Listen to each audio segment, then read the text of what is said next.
Shalom, shalom, shalom. Selamat pagi dan selamat menikmati satu hari baru lagi buat kita. Kamis tanggal 7 Oktober tahun 2021. Terpujilah Tuhan kita yang hidup karena dalam anugerahnya Dia telah memberkati tidur malam kita dan membangunkan kita di hari yang luar biasa ini.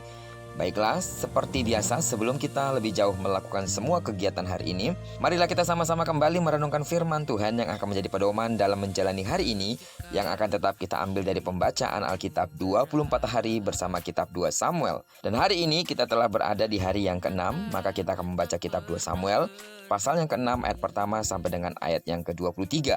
Saya percaya kesetiaan saudara dalam mengikuti pembacaan Alkitab satu hari satu pasal ini akan membuat saudara semakin bertumbuh kuat di dalam Tuhan. Amin. Baiklah, sebagai pengantar renungan kita hari ini, saya akan coba bacakan untuk kita ayat ke-6 sampai dengan ayatnya yang ke-7. Ketika mereka sampai ke tempat pengirikan Nakon, maka Uza mengulurkan tangannya kepada tabut Allah itu, lalu memegangnya karena lembu-lembu itu tergelincir. Maka bangkitlah murka Tuhan terhadap Uza.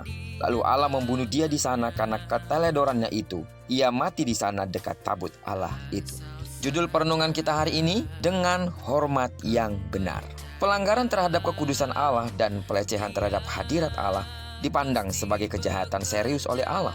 Namun kekurangpekaan kita terhadap hadirat Allah dan kekudusannya membuat kita kurang memiliki rasa hormat kepada Allah ketika memasuki hadiratnya. Saudara, pasal ini akan memperlihatkan kepada kita bahaya kurangnya sensitivitas terhadap hadirat dan kekudusan Allah.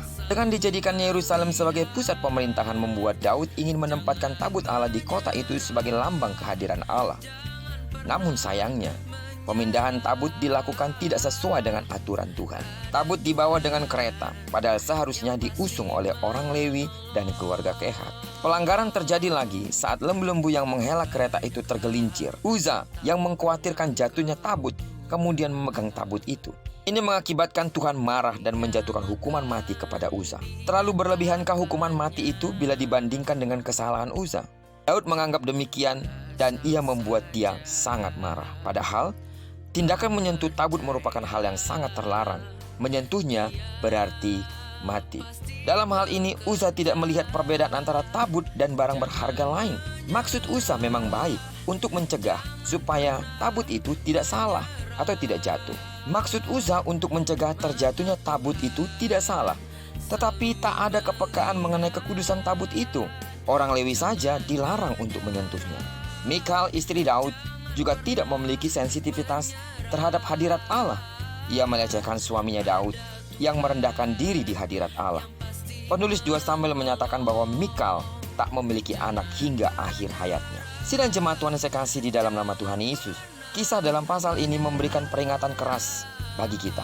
Hadirat Allah dan kekudusannya tidak bisa kita pandang remeh. Dia Allah dan berada di hadiratnya mengharuskan kita untuk memiliki sikap hormat.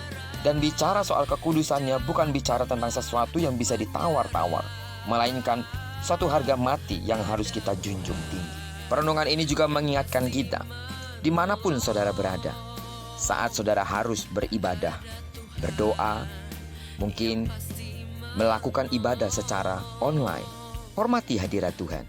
Terlebih saat saudara ada dalam sebuah ruangan, di gereja, di tempat ibadah, hormati hadirat Allah. Karena dengan demikian, kita sedang menyadari bahwa Allah kita akan marah ketika kita tidak menghormati hadiratnya. Karena hadiratnya akan menyatakan pribadi Allah yang penuh dengan kuasa serta kekudusan. Terpujilah nama Tuhan. Kiranya perenungan kita hari ini sekali lagi mengingatkan betapa pentingnya kita untuk menghormati hadirat Tuhan dimanapun kita berada. Diberkatilah kita sepanjang hari ini dan digenapi firman yang berjanji bahwa apa yang dikerjakan tangan kanan dan tangan kiri kita dibuatnya berhasil. Kemanapun kaki kanan, kaki kiri kita melangkah di sana kemuliaan Tuhan akan dinyatakan. Amin. Jika bersatu musuh datang ingin menyerang engkau, tapi karena kekuatan Allah ada padamu, maka musuhmu akan lalu daripadamu. Termasuk ketika engkau punya masalah, ketika engkau punya pergumulan, dan sembuhlah dari semua sakit penyakit fisikmu. Terpujilah nama Tuhan. Shalom. Tak pernah berhenti.